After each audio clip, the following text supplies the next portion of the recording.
Assalamualaikum warahmatullahi wabarakatuh. Perkenalkan nama saya Nirwana Rahman, mahasiswa jurusan Ilmu Komunikasi semester 1 dari kelas C. Jadi kali ini saya akan mempresentasikan hasil pekerjaan saya dengan materi yaitu Bahasa Indonesia dalam berbicara untuk kepentingan akademik. Jadi yang pertama adalah berbicara dalam diskusi kelompok. Jadi diskusi kelompok adalah suatu percakapan yang dilakukan oleh dua orang atau lebih dalam bentuk pengetahuan, musyawarah, ataupun ilmu tertentu yang bertujuan untuk memberikan pemahaman yang benar sehingga dapat memecahkan suatu masalah secara bersama. Yang kedua, ada manfaat diskusi kelompok yaitu membutuhkan sikap saling menghargai, mengembangkan daya pikir, dan belajar dalam berpendapat karena dengan adanya diskusi kita dilatih untuk menyampaikan pendapat secara baik dan benar.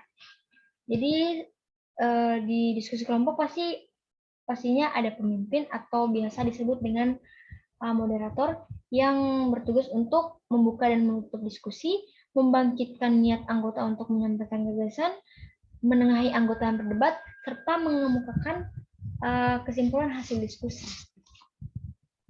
Dan jenis diskusi juga ada dua, yaitu jenis diskusi kelompok tidak resmi dan jenis kelompok resmi. Jadi contoh kelompok tidak resmi itu seperti kelompok studi dan yang resmi itu seperti konferensi dan diskusi panel. Next ada presentasi dalam kepentingan akademik. Jadi presentasi adalah suatu proses penyampaian ide, produk baru maupun hasil pekerjaan yang ditampilkan serta dijelaskan kepada para audiens. Hal-hal yang diperhatikan adalah pertama tentukan tujuan presentasi dengan jelas, kemudian menentukan topik presentasi, membuat kerangka presentasi, menyusun materi presentasi, mengenali audiens, persiapkan peralatan presentasi atau gladi presentasi, dan terakhir tentunya melakukan latihan presentasi. Kemudian ada keterampilan yang harus dimiliki oleh presenter, yaitu pertama keterampilan fisik, keterampilan suara, serta keterampilan isyarat bahasa tubuh. Karena seorang presenter dituntut untuk memiliki keterampilan tersebut dikarenakan keterampilan tersebut merupakan kemampuan mengungkapkan pendapat, pikiran, dan perasaan kepada seseorang atau kelompok secara lisan, baik secara berhadapan maupun dengan jarak jauh.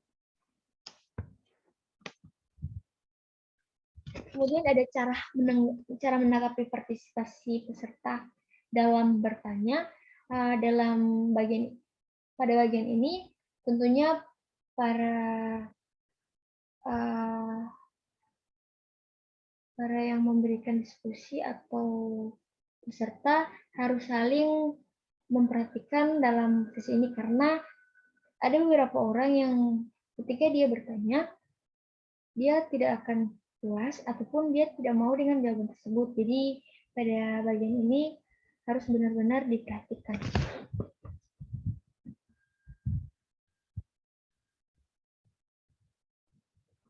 Next ada teknik berpidato. Jadi hakikat pidato adalah suatu ucapan dengan susunan yang baik untuk disampaikan kepada orang banyak. Kemudian di berpidato pun ada langkah-langkah menyusun pidato, yaitu pertama menentukan topik dan tujuan, menganalisis pendengar dan situasi, memilih topik, mengumpulkan bahan, membuat kerangka uraian, menguraikan secara mendetail, dan melatih dengan suara yang lantang atau penyaring. Dan ada syarat-syarat pembicara dalam penyajian pidato, yaitu pertama berpengetahuan luas sehingga si pembicara dapat menguasai materi, berkepribadian baik dan punya moral yang baik, memiliki keberanian dan atau percaya diri karena pembicara harus berani berdiri mengambil posisi yang tepat. Kemudian menjaga penampilan seperti pakaian yang rapi dan sopan. Pembicara harus sehat jasmani dan rohani serta memiliki tata krama pidato yang baik. Nah, terakhir ada faktor penunjang keterampilan berbicara untuk kepentingan akademik. Ada dua, yaitu faktor segmental atau bahasa dan faktor suprasegmental atau non-kebahasaan.